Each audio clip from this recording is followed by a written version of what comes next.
Welcome to VidMark, a podcast to give you the video marketing knowledge to always hit the mark. Let us help build your confidence with video strategy and content creation best practices. Join us weekly for pro tips and guest interviews as we explore the powerful communication tool of video. It's time to boost your business. Let's talk video. All right. Welcome to VidMark. Jared, I don't know if I told you before this, but we're changing the name from media marketing to VidMark. So that's just short for video marketing. But welcome on to the show, Jared. You are the owner of and founder of Dollar for Portland, which is an organization that helps alleviate medical debt for families that are, getting hit out of left field with a whole bunch of debt, or medical expenses that they might incur. Am I getting that right? Welcome to the show, Jared. Yeah. Thanks for having me, man. Yes, no, that is exactly right. We, when a family goes through a medical crisis, there usually is a financial crisis to follow, and $4 helps families with overwhelming medical expenses. We advocate for families.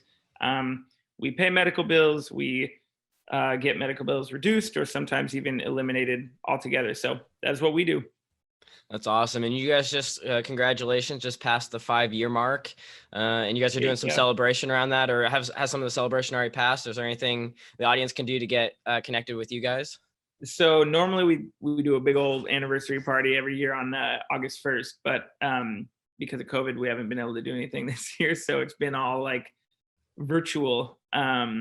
But yeah, we're doing a campaign right now that's basically celebrate 5 years with us. Sign up for $5 a month. Every $5 eliminates $100 of medical debt for local families. So that's what we're up to. Yeah, and so you guys have so far, it's around 2 million that you guys have given back to families. Am I getting that right? 2 point something? Yeah. So we're a little over $2.5 million in medical debt relief, just from since we launched our new program, January 1st of 2019. So I'm sure we'll get into it, but yeah, we started with one kind of platform, and then we added a second platform that's kind of taken off. So yeah, definitely. We can dive into some of those, but that's just absolutely incredible what you guys have done to be able to give back to the communities, and just, it's a big sigh of relief. And I think for a lot of people, you don't see it coming. And then an organization like yourselves, how do you normally get paired up with some of the families? Do you find them, or do they find you? A little bit of both, but most of the time, we work with partner organizations. So United Cerebral Palsy, Urban League of Portland, a bunch of different organizations. They'll basically tell anybody within their community, hey, if you have medical bills, go to $4. So we work with local organizations and even local businesses. I mean, we partnered with dozens and dozens of local businesses that maybe have an employee that is going through a medical crisis or whatnot. So it's a lot of like referrals through the community. That's awesome. And I think the audience, like, people get excited when they hear some of the origin stories and how this all started. And, I know a little bit of background of it. I know you and your wife lived together. You guys really, kept expenses low in those early stages just to be able to get this off the ground. And do you want to talk about the early stages, how the idea for $4 came about? It's such a cool concept. I love your guys' branding. It's just very, straightforward. With the logo, with the square logo, with the actual use of the dollar. It's pretty genius, for lack of a better term. I appreciate it. I appreciate that. Yeah. So, it's I think 2012 was when the initial idea kind of hatched, I guess. So, my wife and I were sitting at home. She got a phone call, and her aunt had passed away from cancer. And then about 20 minutes later, I got a phone call, and my cousin had gone into labor 7 weeks premature, and the baby needed a heart surgery to live. So it was like both families got hit with medical crisis pretty, same day, almost same time. And it was, I think, the very first time, I know it was the very first time that problem had ever presented itself in my own life. So I realized, oh my gosh, this is reality for a lot of people. You get you get some crazy, like you said, out of left field, you get some crazy medical crisis that comes through, and then all of a sudden the bills come in. And some people are fine because they have good insurance through their company or whatnot, but there's just so many people that are not able to get out of it. So medical bankruptcy is like 65% of all bankruptcies in America because of medical bills. That stat hasn't really changed since 2012. It's still the number one reason for bankruptcy.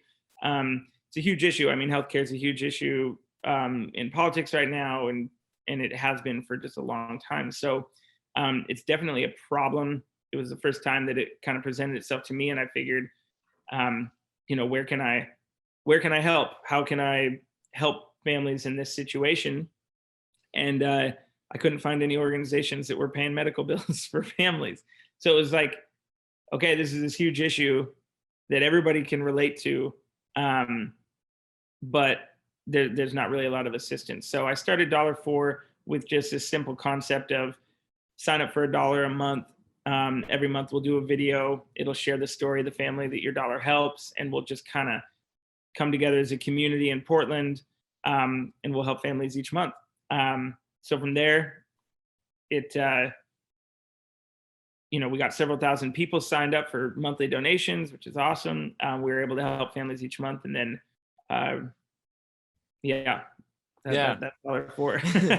I think that's awesome, and I think that's great that you like saw the need out there, and very unfortunate kind of the circumstances that came upon you and your family, and to be able to think about it on a bigger scale that, hey, other people are going through something similar. How can I provide something for them? And it didn't become just a list of a couple thousand overnight. Like you've worked really hard at this to get people on board and getting the message out. And I think what made me excited to bring you on to the Media Marketing Vidmark podcast is video is such a big part of what you guys do. So what made you guys decide to go down the route of video versus like maybe showcasing just through images or through text? So when I mean, gosh, how old was I when I started that? I mean, I was like early 20s. And I was thinking, I'm not involved in any charities because everything that I knew about charities was like golf tournaments and dinner galas and whatnot. And I was just thinking, man, I'm not into that. I don't want to, so it kind of was the idea that I wanted to try and build something that I would want to be a part of. And I liked the idea of a small reoccurring donation, because it's like, I didn't have a lot of money. So, a small reoccurring donation that every month I got to see the impact of. So showing a video of the family that we were able to help and say, hey, like, remember that $1 that you gave last month? Well, this is the impact that it had on this family. And I just thought that was, I feel like that's everything in charities now is how do you show the impact? I mean, how do you get your donors engaged and show them that the money that they're giving is actually making a difference? So that's kind of, my big reason for really going hard on the video. Yeah, I think it's awesome. And like you mentioned, maybe some of these groups will send out an impact statement or whatnot, and that does it okay. But I think there's something emotional about video that you really feel like you made a direct impact on that family when you're seeing them on video and you're hearing them talk about their story. It's pretty powerful. Yeah, I think that the more that you can put that in front of your donors and saying, hey, like, what you're doing is actually causing real change. I think that is how you keep your donors engaged and actually giving them that feeling of like, oh, wow, like I made an impact, which is a powerful thing as well. Definitely. I love the concept. I mean, maybe you can explain like $4. You talked about these golf tournaments where people are probably throwing thousands of dollars, maybe out of just one person's able to donate thousands of dollars towards whatever the cause. But I think the model is you're trying to make it accessible for everyone, right? That most people, even if you're in college, even if you're, maybe you have a paper route, you make anyone can scrounge together 4 quarters to put together $1 to be able to donate, right? Yeah, I think it was really just, yeah, kind of like what I said. I didn't have a lot of money, so I was thinking, well, gosh, I don't really feel like I belong in, and I don't play golf, so it's like I'm not, I'm not fitting in those crowds. But yeah, anybody can sign up for $1, $2, even $5 a month, to give back. And I think, you know, we want to create sustainability with what we do. And gosh, I mean, you look at even charities right now, like charities are hurting pretty bad because their big golf tournaments and galas can't happen because of COVID. And Dollar Four, the whole goal is to build a pipeline of sustainability of, hey, we have, if we can't throw a big event, we're going to be okay because we have these people that support us monthly. And I think that a lot of old school charities are trying to move in that direction. I mean, I get I get all the emails from all the different donor experts and whatnot, and it's a big part of what's going on right now. Is, hey, like, how are you building a reoccurring donor base? Like, monthly donors they're pretty nice. It's like, I mean, obviously, if somebody wants to write $1,000 check, like Dollar Four, we'll be happy to take it. But it's a lot better when you can count on that consistent donation to help people. So Yeah, that's awesome. So people, I guess if they're listening right now, where can they go right now to donate? Can they just go to dollar4.org? Yep. So dollar4.org, you can donate. And even more importantly, if you know someone with medical bills, or if you have medical bills, specifically from hospitals, go to dollar4.org. There's a debt forgiveness tab, and you can see if you qualify for us to help with that. So yeah, dollar4.org. That's awesome. Yeah, we'll put the links in the show notes, and then we can also bring it back up at the end to remind people. But I think it's great what you guys are doing, and yeah, creating a reoccurring model for anything is kind of challenging. So I think that's great. I mean, over the course of a year, you're paying $12, which is like what, 2 coffees. So Yeah. for a lot of people, that's awesome. So you mentioned, did you want to talk about those 2 programs that you mentioned? Yeah. So, I mean, the original program, we call it Dollars Add Up. You sign up monthly. That money goes to help families. The second program is called Debt Forgiveness, and that's the one that is really interesting. And I'll try not to like nerd out on it, but it's hard not to. No, please do. Yeah, please nerd out. We have time. When the Affordable Care Act passed, there was a law in there that said that every nonprofit hospital, which is like 65% of all hospitals in America. So around here, OHSU, Legacy, Providence, Kaiser, Adventist, like these are all nonprofit hospitals. Well, in order for them to keep that nonprofit status, they have to have a policy that will help people within a certain income range. So simply put, if you make under a certain amount of money and you can prove that to the hospital will legally have to write off your medical bills. No one knows that. Nobody knows that this is a thing.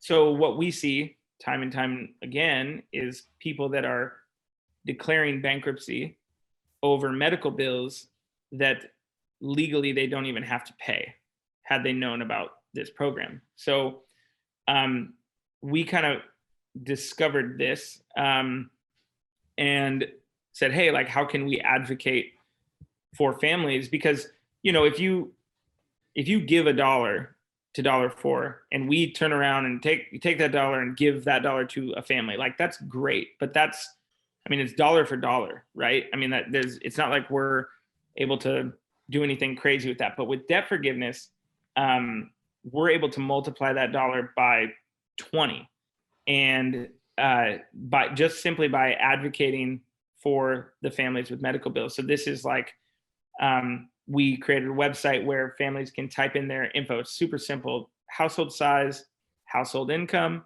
and what hospital holds the debt.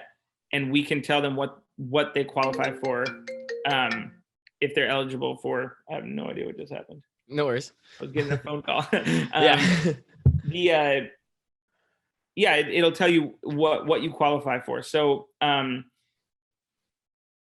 we then fill out all the paperwork. We advocate for families. We even have like a small army of attorneys that will advocate pro bono for families if needed. And that is how we get these medical bills written off. In the month of June, we got over $490,000 worth of medical bills completely erased for families, just in 1 month. So it's like there's a huge misconception of like, there's no way that I qualify kind of attitude, like, oh, I make too much money or whatnot. But some of these policies are super generous. And if you know how to jump through the hoops, you can get those medical bills written off if you qualify. So that is our newest program, and it's kind of taken off much more than the other one has as far as impact. So instead of helping one family every month, we're helping dozens and dozens of families every month, all over the country. Even, I mean, we've dropped the Portland to just be $4 because we're helping families all over. Wow, that's pretty awesome. So that's great. So you guys have provided all these other resources as well. So that's great that people can go onto the website and they can just start plugging in their information. And now people know, not that loophole, but that piece of information. That's very interesting that isn't really public knowledge, but great that you guys have kind of stumbled upon that and are able to use it to help families that really need it. And $500,000 alleviated in 1 month. That's pretty awesome work that you guys are doing to be able to do that. Yeah, no, it's cool. And I mean, it's fun. Like you dive into this stuff and you realize, like, oh my gosh, like there's so many people that just have no idea. I mean, I talk to doctors, nurses, attorneys, like they have no idea that this exists. And it's sad, but it's also like, I mean, it's an opportunity to show people and educate them on, because that's what it is. I mean, people just need to know what it is, and then they can do it themselves if they want, or they can, partner with $4 and we can do the work for them. Because that's the thing, is like, when you just got diagnosed with cancer or whatnot, you're not thinking of filling out all the paperwork and jumping through the hoops of the hospital. So like the most feedback that we get, most common feedback is like, it's just nice to have somebody in your corner that knows what they're doing, So, I mean, just yesterday we got a $12,000 medical bill written off for a young woman, but she had been on a payment plan for months, paying the hospital. And we were able to get all of the money that she had paid on the payment plan refunded to her by the hospital. So not only did the medical bill get wiped away, but she got a check in the mail for all the money that she had paid, because technically they should have screened her for this program, and they didn't. So we're able to do a lot with this program, as long as the bills qualify. So a big thank you to our sponsors over at songtub.com. That's right, song or music and a tub, like a bath, but more fun to say. Tub. Anyway, you can check out Songtub's website for any of your music needs. In fact, the song playing in the background right now is from Songtub. So why pick them over anyone else? Well, they curate the music. And I know the guys, so that means I know that they're selecting great music for your project. A lot of other companies will brag about how many songs they have, maybe 100,000, 200,000, maybe even 1 million. But honestly, I don't have time for that. I don't have the time to just sit down and go next, a song not so great, trying to figure out where the best music is. Songtub.com, great place to get your music. And now I'm excited to offer you the first month for free if you go to songtub.com/pro, P-R-O, and we have a promo code for you. Yes, that's right, my name, your host, Brian, B-R-Y-A-N, and that will give you your first month free to have access to a huge music library that you can use towards your next video project, podcast, or any of your general audio needs. Anyway, back to the show. Yeah, good on you guys. And I think, yeah, that first part that you mentioned, like having someone in your court is so helpful, or someone in your corner that's able to, yeah, so you're not you're going it alone. And then the other part is just, yeah, being able to navigate the healthcare system, which is pretty challenging, I would say. Yeah, it is. So It you're is for probably learning sure. like firsthand a lot of the American healthcare system. Yeah, no, and it's, I mean, yeah, it's crazy. I mean, there's like this federal law that exists, but then each state might have different laws. So like the differences between Oregon and Washington even are, pretty significant. And then certain hospitals policies are more generous than others. So it yeah, there's a lot. It's a lot of fun info, but it's cool to be able to call a family and say, hey, your medical bill's gone, so it's what keeps it all going. Totally. And then you mentioned Washington. Have you guys done a little bit of debt alleviation in some of the periphery states?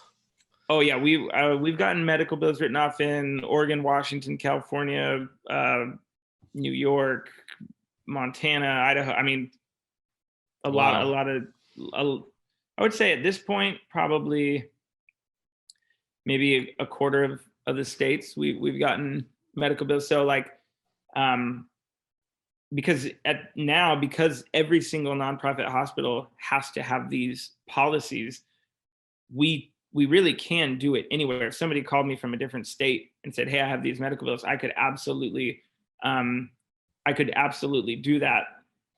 But we're not set up for that on our website yet, like trying to expand it so that a family can, hit the drop down box and have it say their state and city and hospital. That's something that we're trying to build on, because it's just, so there's a lot of hospitals in the country, so it takes Yeah, a little all bit to plug all that in. yeah, all over the place, and then yeah, having the resources for as things change from state to state. I wanted to ask you, how has COVID affected you guys, and are you guys doing any like COVID relief, or is it kind of just more? So Yeah. COVID has been a challenge just because, yeah, like there's no in person. I mean, we haven't even been able to make videos recently because we're not cramming, a bunch of people in a room and recording them.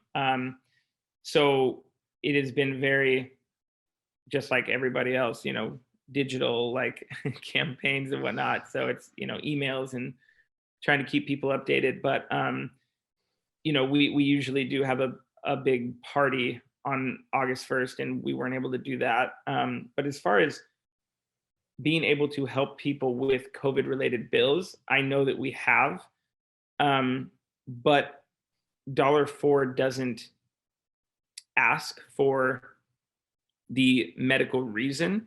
So I mean, I guess we could, but it's kind of like, we don't want to get, into like, oh, why do you have medical bills? Like, what are they from? So we don't really ask those questions. Sometimes people just willingly tell us like, oh, I had surgery or I had cancer or whatever, but that's not one of our questions. So I know that we have had people say, oh, I was in the hospital due to COVID. Can you help? And we absolutely can. But I don't actually have like hard data on that because of HIPAA compliance. We don't really get into, hey, why did you go to the hospital kind of questions. Yeah, definitely. And yeah, that's personal information. But I know you guys kind of are on that fine line, and you guys are on the cusp of these like really challenging things. So yeah, tip my hat off for all the hard work that you've put in, and like just, yeah, it's not it takes a while. It's, how, like, I would imagine that, like, how do things change since, like, where we are today versus like when you were first starting out? Like, is it just like learning a lot more of the processes? What do you think? What are some of the biggest things that you've noticed? um Shit, man, I feel like I still don't know anything, and I've been like, I think that the biggest challenge was trying to increase the impact. Like I said, if someone's given $1 and we just turn around and give that dollar to another family, that's great. But how can we multiply that dollar? So trying to be creative, and that's kind of how we came across the debt forgiveness program. And and are able to advocate for families. So it's just, yeah, I mean, it's like constantly trying to pivot and be creative. And, if we are going to host an event, make sure that that event doesn't suck. A lot of charity events aren't the most fun. So, and then, yeah, with video, like always be trying to push content, show people, hey, like, what we're doing truly does matter, and you can see that right here with this family that we were able to help. So I think, um it's hard. Especially with like $4, like I mean, it's kind of I have a board of directors, but I'm the only person on staff, I guess you could say. And so trying to expand and hopefully, fundraise successfully to be able to get somebody else on staff that, is better at fundraising, because I'm not the best fundraiser. Like, there's a lot of things that I'm like kind of pushed to do that aren't my skill sets. But hopefully we can get better. Yeah, that's part of it. You're cutting out a little bit there, but yeah, I just think I would say an internet connection is unstable on my end. But yeah, I think you do a good job of bringing in different people to be able to like have success. Yeah, putting on like charity events. Maybe are you able to start, not to put you on the spot or anything, but you're able to talk about, like you mentioned, charity events like not sucking or like being more exciting. What are some of the things that you guys do to make them more exciting? Like you guys pair up with some pretty good vendors, or like providing a entertainment value at some of these events. What makes them fun? So what I try to do is I try to find events that already are happening that are already awesome. So, for example, like Stormbreaker Brewing does an event called Brewstillery, where they get like 25 different distilleries and 25 different breweries, and they come together and they do, whiskey or spirit and beer pairings. It's a great time. It's a great time. So I will approach these kind of companies and say, hey, like, how can $4 be a part of this in a significant way? And basically just join them in their fun time already. Like, I mean, if we're gonna do like a purely $4 event we're hosting, then we don't ever. I mean, I've never done an auction or any of that stuff. It's really just a celebration. Like it sounds like cheesy, but we really, if we're gonna throw an event, we really just throw parties. I mean, that's what we do. And every event that we have, I have people say like, where did you get all these young people? Because if you go to these galas and golf tournaments, it is the older crowd that is going there. And that is great. But I want to throw events that people aren't just there so they can like cut a big check. I want people to engage with what we're doing and engage with the brand, because I feel like if we can get that, then they're going to be with us throughout their life instead of just for that one event. So that, I don't know, it's not like we're the most successful fundraising nonprofit, so maybe I don't know anything, but it's been working. No, I think that sounds great. No, I think I was just curious, like I wanted to give the audience some ideas on ways that they can beef up their own events. But I remember we connected like on Mississippi. I remember you were doing a brew fest. You guys had combined there. For those that don't know, Mississippi Ave in Portland. But yeah, I think that's awesome. Finding things that are already going on and making them fun and celebrating. Like it shouldn't be something that people are like kind of trudging their feet to go to. It should be like, something people are looking forward to. And, here in Portland where there's plenty of craft breweries, like that's always a plus. Yeah, no, and we just got together with the board and we're talking about like what are some of our like core values kind of thing. And the one that kept coming up was like celebration. Like we want to celebrate the impact that we're having. We want to celebrate the families that we're able to help. And that's, that is the kind of like atmosphere and culture that we want to create. Is we want to be able to celebrate with the community that helps us, instead of just like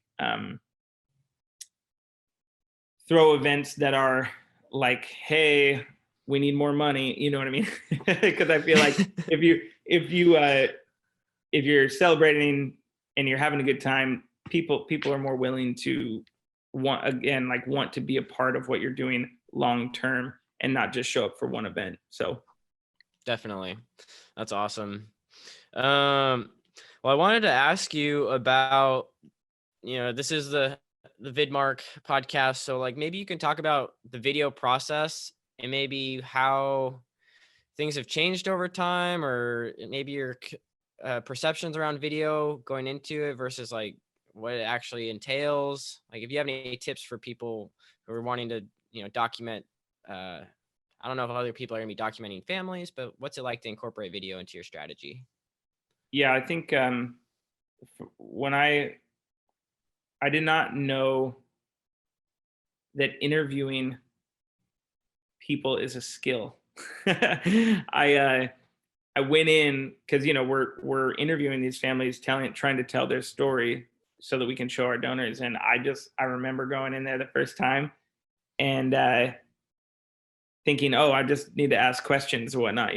It was the hardest freaking thing I've ever done, trying to pull the necessary info that you are trying to share with your community, trying to get them to say the thing, and to respond in a certain way.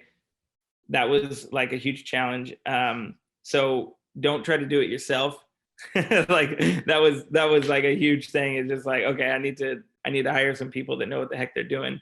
At the beginning I was doing the interviews, and I was editing a lot of the footage, just figuring out how to do that. And then over time we actually got people that came in and did the video for us, which is, the videos were much better. But one thing that we did early on was, these people are in a crisis. So these videos aren't tremendously happy vibe videos, and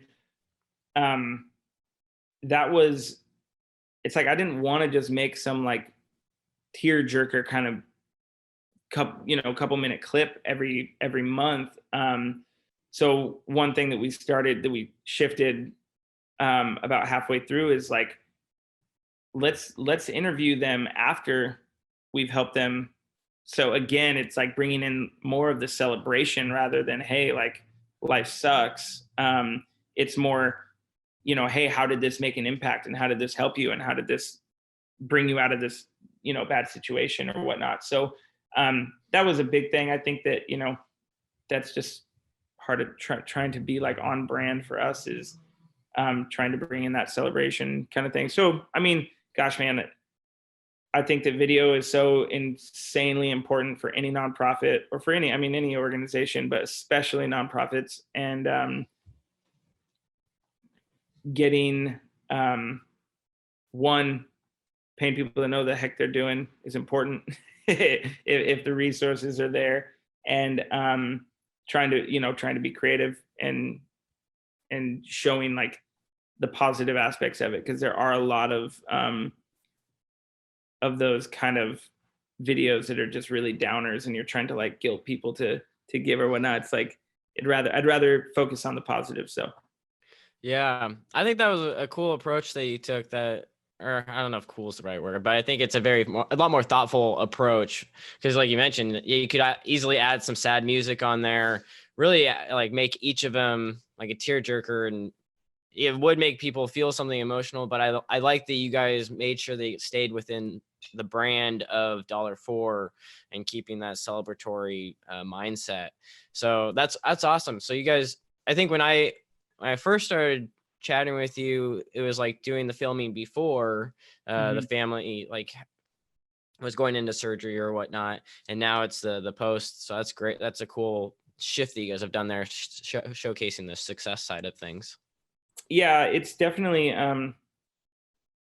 so like sob stories they're all over, and it's like I don't want the videos to just be like this family crying about it's heavy. Like some of the videos we made were really heavy, and it's like I did a survey. I threw out a survey through email to a bunch of people and just said like, what do you think? And a lot of people actually said like, hey, I'm so happy to give to this organization, but I never watch the videos because they bum me out.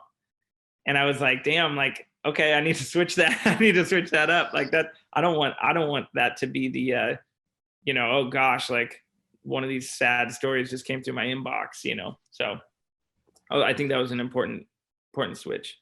Interesting. So you put out a survey, or just kind of like you were listening to the audience and then made that pivot there pretty early on, huh? Yeah, well, I don't know if it was, I mean, not as early as it should have been, but it probably 2 years into it, I put out a survey to our, just did like an email blast and asked people, and it was, I got more than I was expecting that actually said like, I love what you're doing, but I don't watch the videos because they're freaking sad, and that was very, very eye opening for me. Just like, oh, okay, less sad. Well, you mentioned the interview process, and just kind of, I remember doing some of those interviews with you, and like you're trying to think about like, okay, did we get like the names? Do we make sure that we talked about the actual problem? Did we think about the solution? Do you have any tips for people going into the interview process? Are there any things that could make doing interviews easier? Honestly, I just say have somebody else freaking do it. Like I mean, I definitely think I got better at it, but it's a skill, man. It's a skill to be able to fire off the right questions at the right moments and get the right, even the way that you word the questions, and trying, because it's like you are forming the story as they're telling it, right? And when you're thinking of how you're going to edit it, and how, and sometimes you just aren't, it's like you're trying to get them to say something a different way, and you don't know what to ask. But like, I've been with people that are really, really good at it, and it's like, I remember filming these videos. I mean, our videos are like 2 minutes. And I remember being in that interview for like an hour, trying to get 2 minutes of content that was useful. And that's like the difference between somebody that knows what they're doing. Like one of the guys we used, it would be 15, 20 minutes and it's just done. Like he got exactly what he needed. And it was just the difference between someone that is a good interviewer and somebody that doesn't know what the heck they're doing. So, I mean, I don't have any pointers because I suck at it. No, I think those are some good insights. And I think that gives people a lot more perspective, because I've talked to people that are like, oh, a 2-minute video, it probably took you like, I don't know, 20 minutes to record it, then maybe 20 minutes of editing, and in 1 hour, like, there you go, you have it. But it usually takes at least like I would imagine like a week to do the editing, like a whole day of filming. It's there's a lot that goes into it. And then, talking about the interview process, like I've been on sets where people like will FaceTime in the interviewer just to talk with the talent, because that's, like you said, it's a skill set, all in of its own. Yeah, it's tough. It's tough. That was a harsh realization early on of just like, because I remember being there with the first family, and it was like, oh, I don't know what I'm doing. Like this is much harder than I thought. So yeah, first videos were rough. A cactus knows how to survive. It can endure scorching heat, limited rainfall, and defends itself against critters daily. Your business is no different. To survive harsh conditions, it's important to develop deep roots using media content that'll continuously nourish and support your marketing efforts day after day. Tactus Media is here to help you determine a strategy and create media content. Together, let's map out the next sequence of videos, podcasts, and social media to help your business thrive. Work with Tactus Media. Media tactics that stick. Ouch! Visit tactusmedia.com to learn more. Yeah, it's a learning process. But I think that's probably exciting for like a lot of your audience. Like they get to see the evolution of these videos over time, or those early stages. And now there's, you've streamlined the production. And do you want to talk about like putting systems in place? That's something like I'm learning now, is like, I'm sure you have like a lot of these systems that help you keep the business running, like, week to week, right? Oh yeah. I mean, there's a process for everything. Like how do I even start there? Well, I'll start with debt forgiveness. Debt forgiveness is we're dealing with a lot more families now. So in each family, we need to prove their income, and we need to prove that, what their financial status with the hospital and whatnot. So like, having systems in place, I actually use a virtual assistant to help me with that, because there's a lot of like administrative work, making the spreadsheets, making the, using the right tools like, Asana or Slack or whatever. Like, I mean, in $4, I mean, we're such a small organization. Like, we don't have those big processes in place because, we're just chilling on Google Drive most of the time. But it's like, Same. but it's like, hey, I guess I'm answering this question. No, you did a terribly, great but job. I gave you kind of an open-ended, very loose question. So no, that was a great response. I think, yeah, getting all that stuff dialed in, and with time, it'll just get even more refined. But you guys are doing great work. What, what's your favorite part about all of this? I mean, it's definitely, it's like, it is a very rewarding job, I guess. I mean, you get to fight for people that are in a pretty dark place and advocate for them, and then you get to tell them good news. So it's like, I am the bearer of good news a lot of the times. It's like, it's awesome. And I think that, I mean, that's definitely it. It's like, if you it is like, it's a little addictive. You get to, like, you call a family and say, hey, you don't have to declare bankruptcy. I mean, it's a big freaking deal.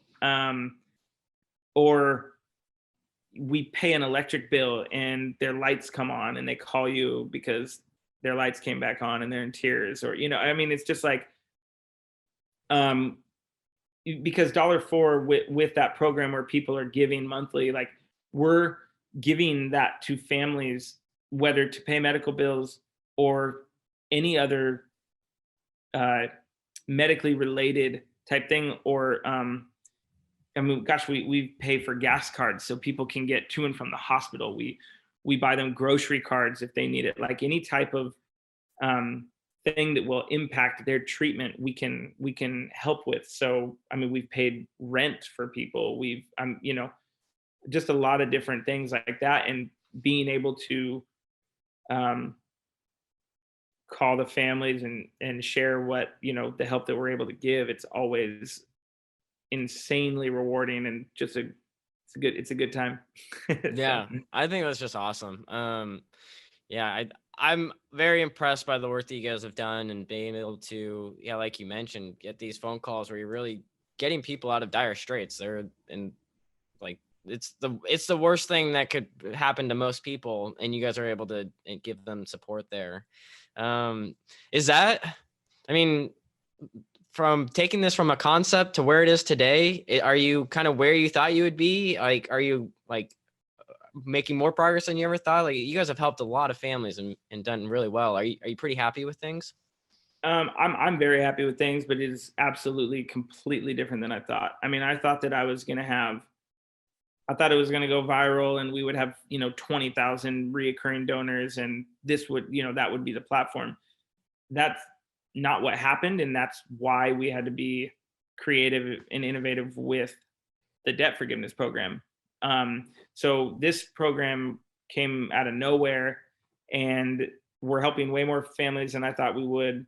And I always had the dream of it kind of going national, going outside of Portland. So being able to drop the Portland out of our name and just be $4 was a lot of fun. Like, that was something that we really, really wanted to do. And we're not quite, national yet, but we're working on it. We've expanded a lot from where we started. It was just Portland Metro when we started. So I think that I'm very, very happy with where we are, but it is a lot different than I thought. And that's okay with me. Yeah. I think that last part, being okay with you, is huge, because I think there's a few like entrepreneurs that get like so locked in on one idea or one way of doing things that they really can't pivot and make that adjustment to doing like what you guys have created, the debt forgiveness program. And I think you guys technically can call yourselves national. I mean, I don't know what people look at, like, I don't know if people look to like the big guys as like, the Red Crosses and Relay for Lives of the world as the, national brands. But if you guys are alleviating debt across the country, like maybe international at some point. Well, fortunately, I guess most countries well, I won't Yeah, say we that. don't have to go. Yeah. Most countries don't have this problem, Brian, but here we are. Yeah, that's interesting. Well, I think it's great what you guys are doing. And yeah, do you have any tips for entrepreneurs, maybe other people wanting to start a business or a nonprofit business? Don't start a nonprofit would be my first advice. No, I mean, gosh, I don't know, man. That's when I first had the idea. I told kind of like a mentor, and he said, I hear great ideas every day. You probably won't do it. And that was like one of those things that is like, but it's so true. Like, I'm 5 years into this, or really 7 years, because it took 2 years just to start it. And it's not like we're, crushing it, anything crazy. Like, it's a grind and it's hard. And $4 has been like one of my greatest joys, but also the biggest challenge that I've ever had in my life. So I guess if you're going to start something, get ready. It's not always the best. So I don't know, that sounds depressing, but I mean, I absolutely love what I'm doing, but yeah, it's a big undertaking. No, I'm with you. I hear where you're coming from, because it really tests you. I mean, I'm sure you've experienced all the highs and lows of running a business, where like you get some wins, and you're like, oh yeah, we're doing great. And then like next month hits and you're like, oh, what's going on here? And you have to make some adjustments. But you actually had someone tell you, like someone that you said mentor, said you're not going to go do this. Yeah, I think it was more of a challenge. And it worked because I was like, F you, man, I'm going to do this right now. So I think that the point is there are a lot of great ideas, but the execution is, sticking with it, like, it's hard. And people, just the fact that I've, I say every year, like, I say, we're almost there. Like, we're almost there. And I don't know what there is, but just like a little bit more consistent and a little less stress and running around or whatever. And I always say, like, gosh, if I'm saying that we're almost there next year, like, I'm throwing in the towel, like, but I've said that every freaking year, it's just like, oh, we're almost there. Like,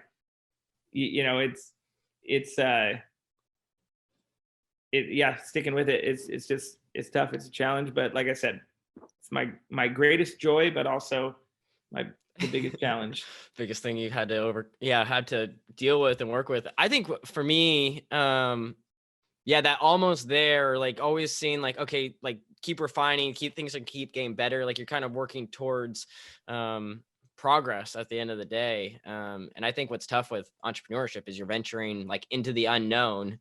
Like every year is the unknown, and you're like year 5, but then like year 10 is going to look unknown, like so I think that's the biggest challenge with all of this, is how do you venture forth? And like you've mentioned, bringing in different experts, people that are really good at what they do, probably helps carry some of that load, or makes it feel I guess that would be my number one advice, is like find people that know what the heck they're doing and latch onto those people. Like, that's since day one, I've just been unashamedly like finding people. Hey, like, can I bother you?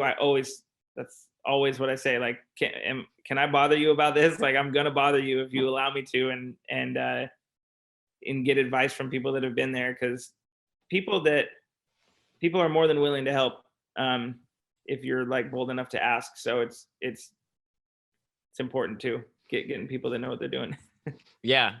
Well, that's awesome. Jared, this has been Really fun. I feel like we've gone through a lot of these topics. Is there anything else you want to tell the audience before we go into please donate. Everyone go visit the website. If you know a family, or I'll let you tell us, but if you know a family, or if you are incurring, medical debts yourself, get in touch with yourself, or visit the website and plug in the information. Yeah, dollar4.org. All the info's there, and if you want to help out or be someone that we can help, dollar4.org. I love it.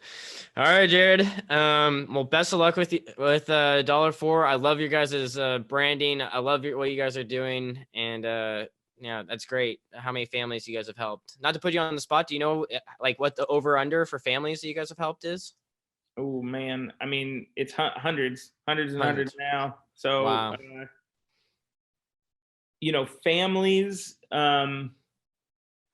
hundreds, and then individuals that we've helped, and I mean, it's a lot. We're probably, over 400 people that we've helped, over maybe more. I mean, it's hard. Yeah, I don't know. That's a lot of people. I should know that number. No, I'm putting you on the spot. I was impressed that you have all these other stats and everything. So awesome work, and everyone check out the website. And until next time, Jared. Thank you very much. Thanks for tuning in to VidMark, a place for all your video marketing needs. Be sure to subscribe on your favorite platform and tune in every Thursday morning on either iTunes, Spotify, YouTube, and more. For a behind-the-scenes look and some bonus tips, you can follow us on Facebook, Instagram, and LinkedIn. Until next time, good luck with your video marketing efforts, and remember, always hit the mark.